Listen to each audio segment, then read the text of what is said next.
DMTV Info, votre chaîne d'information en temps réel. La politique, la santé, le sport, les faits de société, la musique, les rumeurs et bien plus encore. Vous découvrirez cela dans notre chaîne DMTV Info.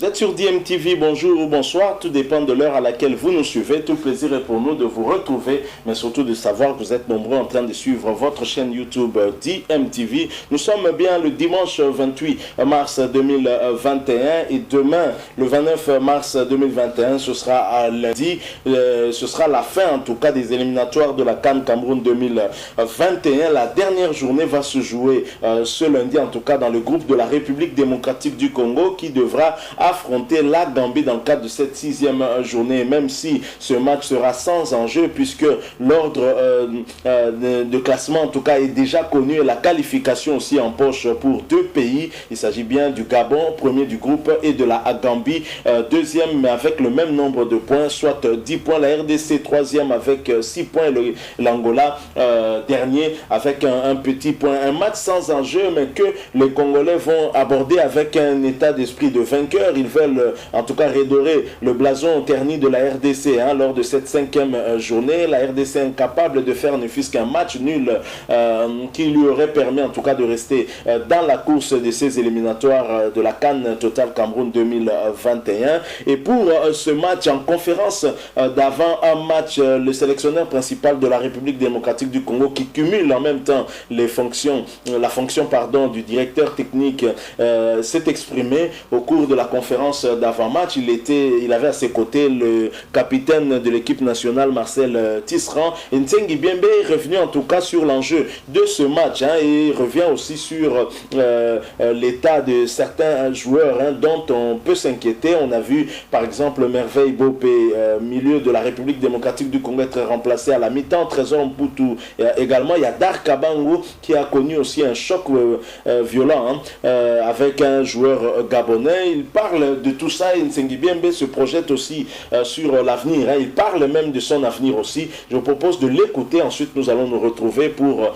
conclure ce sujet. Je rappelle que vous suivez votre chaîne YouTube DMTV. Abonnez-vous s'il vous plaît et n'oubliez pas d'activer la notification en cliquant sur cette petite cloche qui vous permettra de ne plus rien manquer des prochaines vidéos que nous allons vous proposer. Merci encore une fois. Nous nous retrouvons tout de suite après.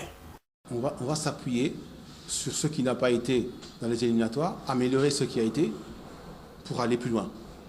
C'est simplement ça. Et on dit simplement ça, mais c'est mieux. Il faut.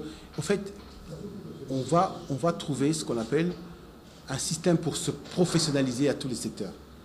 Ok? Peut-être qu'il y a quelque chose qui n'a pas fonctionné. Si on n'a pas été qualifié, c'est qu'il y a quelque chose. On va voir à quel niveau ça a été. Ça, c'est une analyse qui va être faite de manière sereine et constructive. Je vous dis bien, il faut bannir l'esprit critique. Ça, on ne construit pas avec ça.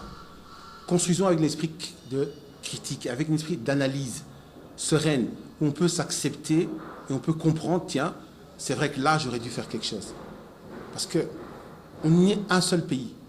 Pour une seule chose, c'est la victoire. Ayons, s'il vous plaît, une fois, changeons la manière de pouvoir penser et d'aller dans le sens où chacun va donner un espoir et, comme disons, une chance à la réussite. Et pour ça, il faut avoir un esprit critique, il faut avoir de l'analyse sereine et pas passionnée qui amène des débordements. Sinon, on ne va pas arriver à quelque chose. Il faut qu'on soit ça dans la sérénité et dans le respect mutuel des choses. Je pense que c'est ça. C'est une paix que je demande par rapport à ça et une réflexion aussi à tous les étages. Voilà. On va aborder le match tout comme on tenait à l'aborder si on avait fait un match nul ou bien si on avait gagné. Donc avec l'envie de gagner. Parce que dans tout ça, il y a une continuité. Il y a une continuité, l'équipe a une continuité et on va aller dans la continuité. Je pense que dans la vie, il faut savoir accepter parfois de pouvoir passer ces épreuves pour pouvoir grandir. Nous sommes dans une étape où on doit évoluer de manière professionnelle et à l'avenir, ça se fera comme ça. C'est tout. Donc je pense que on évoluera demain comme on a l'habitude de le faire, dans le sérieux, au niveau du terrain, au niveau de la préparation mentale. Et la motivation aussi, je pense que les joueurs le sont, ils le feront. Ils ont pu faire fi de ce match. Et on va terminer donc avec des notes positives, comme on le souhaitait toujours. On va construire. Il y a quelque chose qui a eu à être fait, on va construire. On va continuer à travailler. C'est la seule solution pour pouvoir progresser, c'est continuer à travailler. C'est une expérience qui est là. Il y a des conséquences bien sûr, mais il faut absolument donc garder les objectifs, comme le dit le capitaine Marcel Tisserand. Il y a des objectifs qui vont venir et il y a un avenir qui est encore pour le football. Vous savez, si vous pouvez me permettre de pouvoir faire un parallèle, au niveau économique, certains pays comme le Japon, comme l'Allemagne ont eu à asseoir des difficultés après la guerre. Ils ont eu deux guerres. Le Japon, Nagasaki, Hiroshima, l'Allemagne, la guerre 14, la guerre 45. Après, l'économie a eu un essor. Au point de vue footballistique, vous avez eu aussi, au niveau du football comme la France. La France, souvenez-vous, je pense que c'est en 94, je crois qu'ils ont été éliminés par la Bulgarie chez elle. Ils se sont assis, ils ont remis les choses en place et ils ont fait un nouveau lifting au niveau du football et ils sont partis, ils sont devenus champions du monde en 98 et récemment ici. Alors, qu'est-ce qu'on peut tirer de ça? On peut tirer de ça que du positif. Vous allez peut-être me dire, mais voilà, on tombe d'une élimination, mais nous ne sommes pas non plus infaillibles. On doit aussi commencer à travailler, on va commencer à travailler, on va commencer à trousser les manches et savoir là où ça a flotté. C'est tout. Voilà, c'est ce qu'il faut faire. C'est ce qu'il faudra faire. Donc on va de l'avant et je pense que l'avenir sera maintenant dans la réflexion où on va pouvoir, disons, voir dans les détails qui n'ont pas été positifs pour nous, qui nous ont peut-être nui, qui vont faire en sorte qu'on va avancer. Voilà, c'est ce qu'il faut. Il faudra commencer à comprendre des choses comme ça, si ça ne vous dérange pas. Moi, je vous rassure déjà, il n'y a pas de, comment dire, d'émission. Ok, d'accord? Donc on remet toutes les choses à plat. Et alors, la question qui était par rapport à la disponibilité. Bon, je vous apprends que si Bob est sorti à la mi-temps, c'est qu'il avait un problème d'adducteur. Un problème d'adducteur qui avait déjà eu à avoir ses effets ici sur le terrain synthétique qui reçoit mal, disons, les contacts de certains joueurs qui ont l'habitude de jouer sur pelouse. C'était une solution, c'était aussi déjà un problème à solutionner par rapport à l'effectif, par rapport au groupe, par rapport à l'équipe nationale, aux équipes nationales, parce qu'il n'y a pas que l'équipe A. Et par rapport à d'autres effectifs, d'autres joueurs, que bon, le coup que Poutou a eu, vous savez que Poutou a commencé déjà à faire son jeu et il a été vraiment sévèrement secoué. C'était aussi quelque chose qui était pas anodin. Et bon, ça s'est fait et il récupère, ça va. Il y a notre gardien, Joël, qui a aussi des soucis aussi au niveau physique. Il donnera donc, je suppose qu'il aura aussi à donner son avis en dernière minute. Mais je pense que s'il ne s'aligne pas, c'est que franchement, il ne peut pas le faire. Parce que c'est quelqu'un qui était le premier d'ailleurs sur la liste à dire je viens donc, pour redorer le blason du Congo, ça c'est sûr. Donc ce sont des joueurs qui sont volontaires, qui sont des nationalistes, qui ont du sang bleu dans les veines comme le capitaine ici. Et pour le reste, les petits bobos qu'il y a eu avec Dark et consorts, donc ça passe quoi, ça va passer. Donc ce sont des petits bobos qui vont pouvoir s'atténuer et ces joueurs pourront prendre donc leur poste. Donc ça ne sera pas un souci à ce niveau-là. Voilà. Donc pour le reste, comme le dit le capitaine, je m'appuie sur lui pour dire qu'on part en attaque. C'est vrai que c'est frustrant, mais je vais dire une phrase qui va résumer le tout. Il faut que le peuple congolais puisse accepter ça aussi. C'est un mal pour un bien. Je pense que c'est un mal pour un bien. Par moi, il faut parfois accepter ça pour peut-être comprendre certaines situations et y remédier. Il faut passer par le sacrifice. On ne peut pas tout le temps avoir des bonnes choses.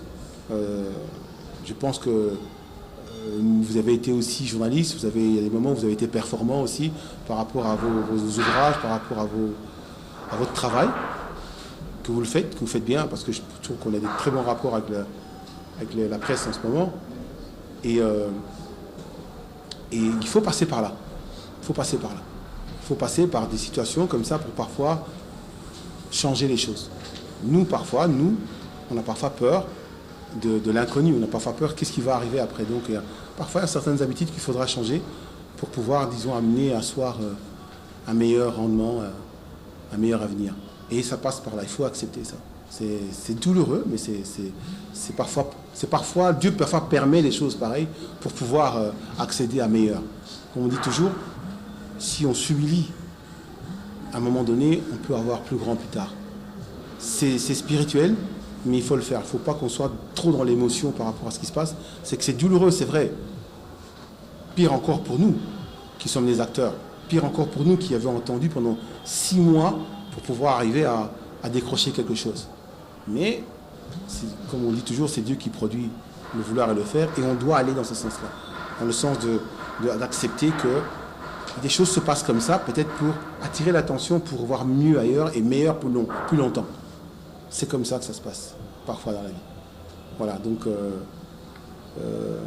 sachez que la douleur, on la partage tous, que ce soit au niveau du gouvernement, en passant par la fédération, par les supporters, par les familles qui sont dans leur logis. Mais sachons faire les choses de manière ordonnée et sachons faire tirer une analyse. N'ayons pas l'esprit critique.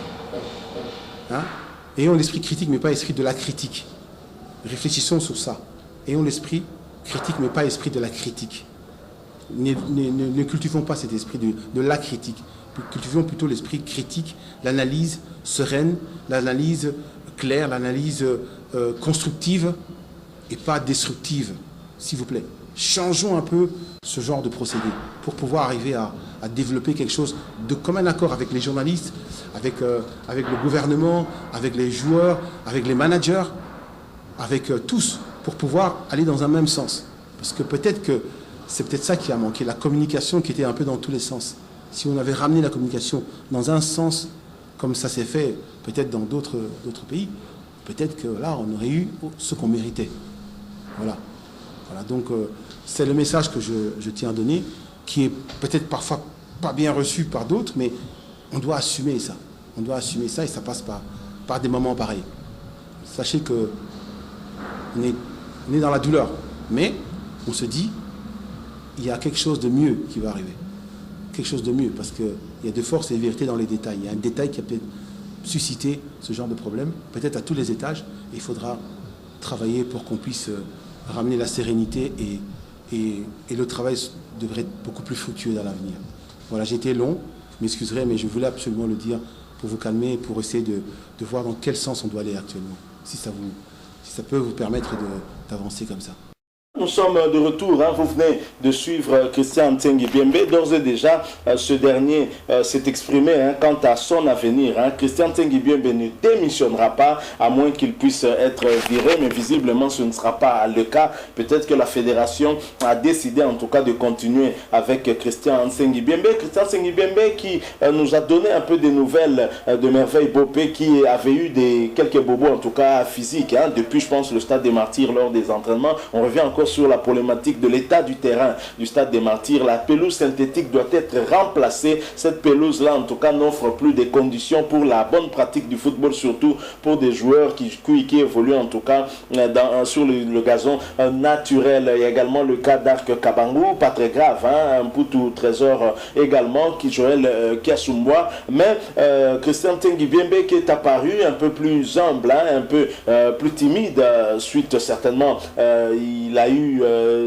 obligé d'avoir les pieds sur terre, hein, après cette défaite face au Gabon. Il a essayé un peu de philosopher, nous emmener dans la philosophie, nous dire que c'est un mal pour le bien. Mais Christian Antsengi Ibiembe, il faut quand même vous rappeler que c'est depuis 2012 que la République démocratique du Congo n'a plus été éliminée en éliminatoire de la CAN ici, hein, sur le continent en tout cas. Et donc nous dire que c'est un mal pour le bien, je ne sais pas ce que vous entendez par là. Moi j'aimerais comprendre peut-être si cela arrivait lors des éliminatoires de la Coupe du Monde, mais pour la CAN, nous on était habitués, en tout cas quelles que soient les conditions, à nous qualifier. Il y a la part de responsabilité du staff technique, et même si il y a la part aussi de la FECOFA qui a la charge justement de diriger le football dans notre pays, et même du gouvernement aussi, parce que le capitaine de l'équipe nationale a eu à aborder cette question en parlant du manque d'organisation, l'organisation qui a péché. Un pays qui a des ambitions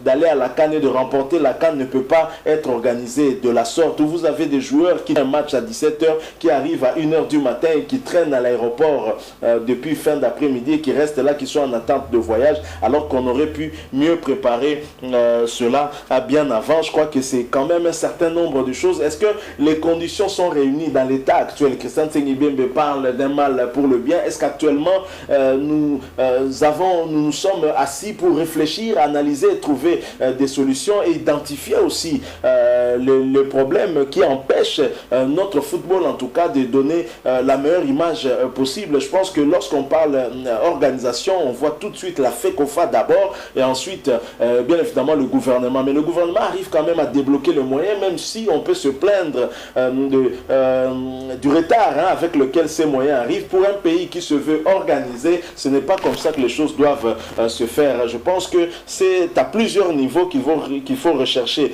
les responsabilités si on veut aller loin. Est-ce que la RDC peut aller dans ces mêmes conditions avec Christian Tsengibembe aux éliminatoires de la Coupe du Monde? Il faudrait bien évidemment réfléchir. Et même si nous changeons de coach à la tête des Léopards de la République démocratique du Congo, est-ce qu'on doit aller avec cette fédération, avec l'organisation qu'on a actuelle à la fédération, qui est devenue quasiment un club d'amis, où vous avez des gens qui sont éternels à la fédération congolaise de football, mais finalement qui ne savent pas quels sont leurs rôles, ce qu'ils doivent faire. Vous avez même ceux qui sont appelés coordonnateurs des équipes nationales, mais qui ne savent pas quel rôle ils doivent jouer. Vous avez un médecin de l'équipe nationale qui en fait ne rassure même pas même les joueurs professionnels. Rappelez-vous du choc de Christian Luindama du côté de Banjul. Le médecin de Galatasaray s'était plaint par rapport au médecin de l'équipe nationale qui n'avait pas pris des bonnes mesures juste après la blessure de Christian Luindama. Donc voilà tout un tas de problèmes qui nous empêchent de faire des résultats que nous attendons malgré les talents